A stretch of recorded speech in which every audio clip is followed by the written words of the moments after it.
Olá a todos, sejam mais uma vez bem-vindos ao canal do professor Anatólio Arce. Hoje, no vídeo de hoje, nós vamos falar sobre um pensador extremamente importante no pensamento, só sendo redundante, sociológico brasileiro, que é o Gilberto Freire. E eu vou falar de um dos livros do Gilberto Freire, que é o Casagrande Senzala, considerado o clássico do pensamento freiriano. Quem foi o Gilberto Freire? Primeiramente, esse cidadão que está aí nessa foto olhando para o céu. Essa foto aí da década de 1930, se não estou enganado. Ele era um jovem senhor, cidadão do mundo e viajante.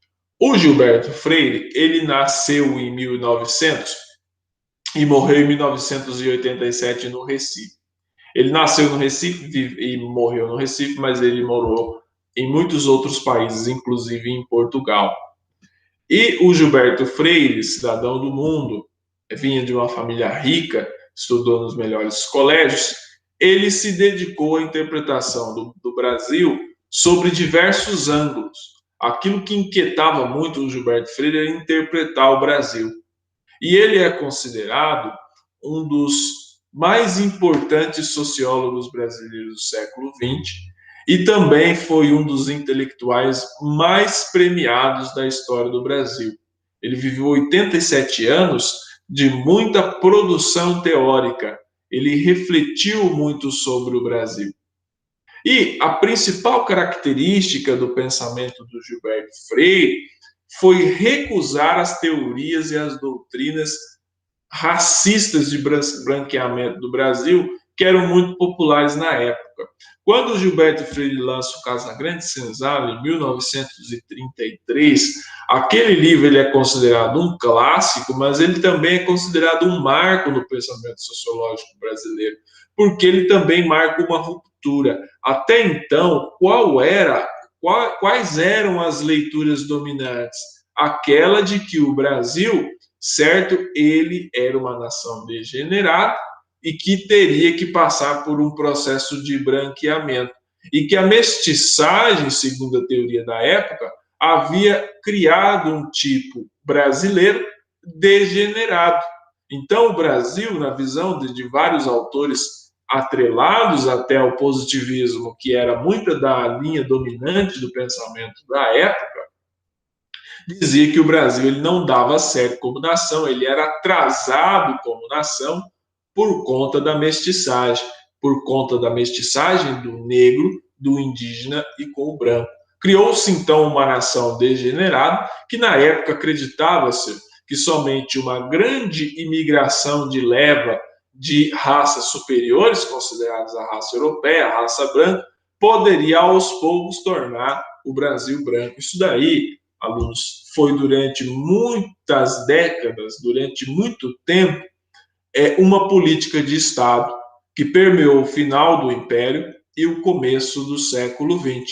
Isso daí, inclusive, essa questão do branqueamento do Brasil era uma tese tão forte e se tornou política de Estado que muitos dos imigrantes italianos, alemães, sobretudo, que vieram se estabelecer no Brasil, eles vieram bancados pelo Estado. Muitos fazendeiros que queriam substituir a mão de obra escrava pela mão de obra imigrante, utilizaram recursos do Estado para trazer esses imigrantes. E muitos desses fazendeiros eram bem situados no chamado aparelho de Estado. E o Gilberto Freire, ele com muita coragem, ele faz a ruptura com esse pensamento. Sempre que você faz uma ruptura com o pensamento dominante do momento, você paga uma consequência, você acaba pagando o preço. Entretanto, a década de 1930 no Brasil, década de 1920, mas sobretudo a década de 1930, foi um período histórico de muitas mudanças, certo? Nós estamos falando de um país que estava rompendo com a estrutura dita da República Velha. Estávamos há 3 anos já da era Vargas e já há mais tempo de um processo de questionamento daquela base política brasileira que se tornou conhecida na historiografia como República Café com Leite. Eu estou fazendo essa contextualização histórica para vocês entenderem que o Gilberto Freire ter escrito um livro que rechaçasse as teorias e as doutrinas racistas de branqueamento do Brasil foi considerado uma ruptura. Então, ele era um intelectual de relevância. Ele foi um intelectual de relevância. E a obra dele cumpriu uma missão histórica extremamente importante. Hoje, a longo prazo, a gente consegue perceber. Aqueles que querem ver, que vejam. E as principais obras do Gilberto Freire foi Casa Grande Senzala, de 1933, mas ele também publicou Sobrados e Mucambos, em 1936, Ingleses no Brasil, em 1948, e Ordem e Progresso. Interessante que, à exceção de Ingleses no Brasil, Casa Grande Senzala, Sobrados e Mucambos e Ordem e Progresso é uma trilogia, certo? É uma trilogia, é considerado pelos críticos uma trilogia, que compõe um tema maior, que é a história do Brasil patriarcal, certo? O patriarcado, na visão do Gilberto Freire, o patriarcado é a ideia de que o pai é o líder, é o chefe de família, certo? O pai, o homem, a ideia do pai como líder, como chefe. Isso é muito forte no Brasil. A nossa tradição que vem da Europa, a tradição romana, né, é uma tradição patriarcal, razão pela qual nós somos um país ainda extremamente machista. Então, mas voltando à questão da trilogia freiriana, esses 3 livros são considerados uma trilogia, certo? O Casa Grande Senzala foca no Brasil colonial, Sobrados e Mucambos já foca no Brasil do período do Império, e Ordem e Progresso vai fazer uma análise do Brasil, da transição do Império para a República, sobretudo naquele começo do período republicano.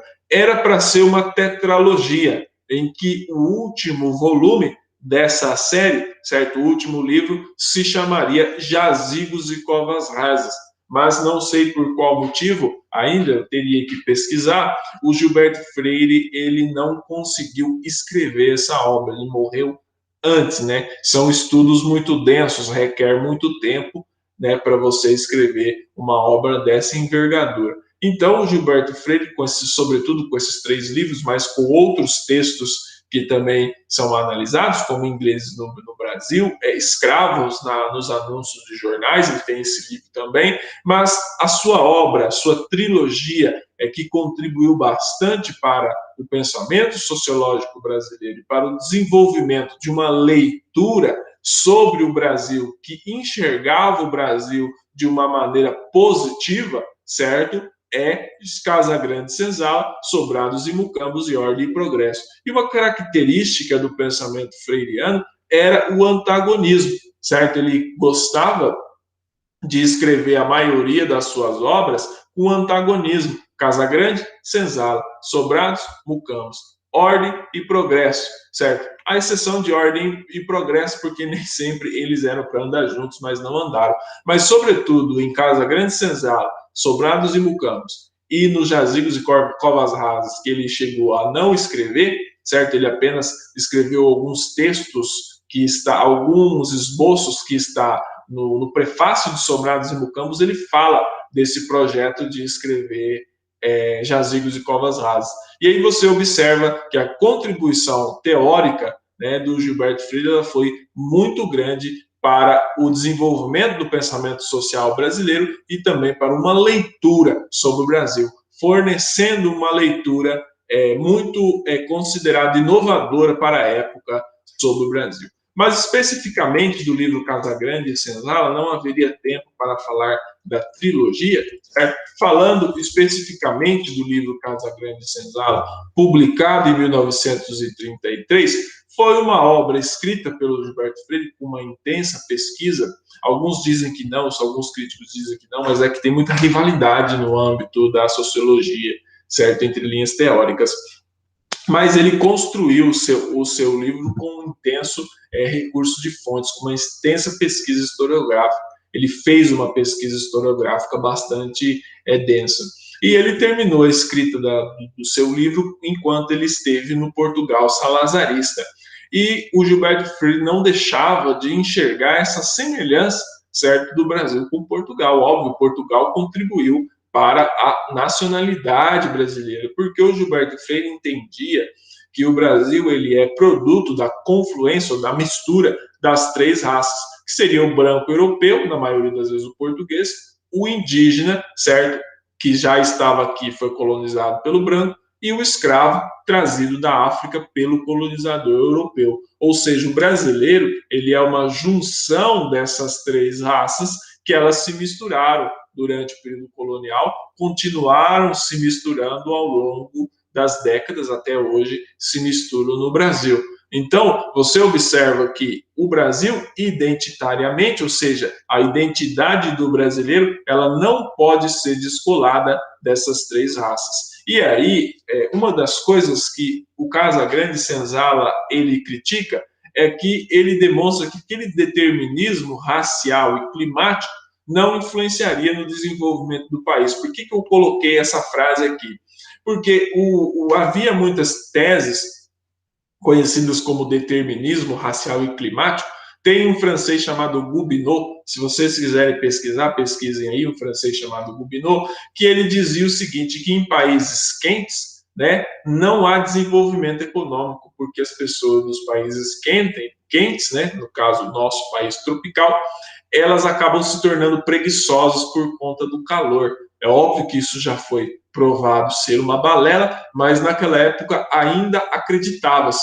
E o Gilberto Freire, ele recusou essa tese, certo? Ele refutou essa tese. E aí, essa tese do determinismo geográfico, ele refutou, e ele também refutou a tese de que o Brasil seria uma raça inferior, de que o brasileiro seria uma raça inferior por conta da miscigenação. Ele disse justamente o contrário, que a miscigenação fazia o brasileiro uma raça superior entre aspas, tá? E que a miscigenação era algo positivo da nossa nação, era sinônimo de modernidade, era aquilo que nos diferenciava positivamente de outros povos, isso que nos fazia as diferenças a nosso favor, certo? Por exemplo, se você for ver no esporte, países miscigenados costumam ganhar medalhas, porque traz as coisas boas de um grupo étnico, a coisa boa de outro grupo étnico, e se juntam numa pessoa só por meio da genética. O Gilberto Freire enxergou isso lá na década de 1920, começo da década de 1930, quando ele publica Casagrande Senzala. Então, ele refuta as teses dominantes da época, ele recusa essas teses e passa a criar uma tese em que o Brasil é visto de uma maneira genuína. Ele inovou bastante. Você enxergar a miscigenação como algo positivo era uma questão extremamente de coragem você ter que fazer isso. Se passou-se muitos anos com a tese dominante que a miscigenação era algo ruim, era vista como algo ruim, e de repente o Gilberto Freire passa a vê-la como algo positivo, isso significa uma grande inovação no pensamento sociológico brasileiro. E o Casagrande Senzala, ele também difundiu a noção de democracia racial no Brasil, certo? Essa tese, que é a democracia racial, que ela é uma das mais debatidas no pensamento do Gilberto Freire, há uma divergência no que se refere ao significado desse termo democracia racial. Ele é a ideia segundo a qual as relações harmônicas interétnicas diminuíram os conflitos raciais no Brasil, diferente do que ocorreu nos Estados Unidos. O Gilberto Freire estudou nos Estados Unidos, ele foi aluno do Franz Boas, antropólogo alemão radicado na França, radicado nos Estados Unidos. Ele foi aluno do Franz Boas, e aí, conforme ele desenvolvia os seus estudos, ele disse o seguinte: a sociedade americana ela tinha muitos conflitos raciais. Quem sabe um pouco da história dos Estados Unidos vê que houve muitas guerras houve muitos conflitos por motivos raciais, né? Houve muitas mortes por motivos raciais. Os Estados Unidos, uma sociedade racializada e menos miscigenada do que a nossa. Os Estados Unidos é multiétnico, mas menos miscigenado do que nós. Então, nós aqui no Brasil, segundo Gilberto Freire, por conta dessa miscigenação, criou-se relações interétnicas mais harmônicas, certo? Então, ele chamou isso daí de democracia racial. Por quê? Como que você vai criar grupos extremistas, brancos, supremacistas, se boa parte da população ela tem sangue negro nas suas veias? Ou seja, uma ideia de pureza racial no Brasil, certo? É uma ideia tola. Então, o Gilberto Freire, observando isso, ele falou: isso daí vai amenizar os conflitos raciais. Ele via isso como uma forma de você amenizar os conflitos raciais. Essa é a tese do Gilberto Freire. Alguns autores contestam, mas isso é natural no âmbito do pensamento sociológico. Então, a democracia racial, a grosso modo, ela é a ideia de que as três raças que contribuíram para a formação do Brasil, a raça branca, a raça indígena, certo? Os brancos, os negros e os indígenas, eles se misturaram para formar um único povo, que é o povo brasileiro. O povo brasileiro, em seu sentido genuíno, ele é um povo miscigenado e ele é produto, certo, da junção dessas três raças. E é o que eu coloco aqui: o negro, o branco e o indígena, formadores da nacionalidade brasileira. Muito obrigado pela atenção de todos vocês e nós seguimos aqui com os nossos estudos.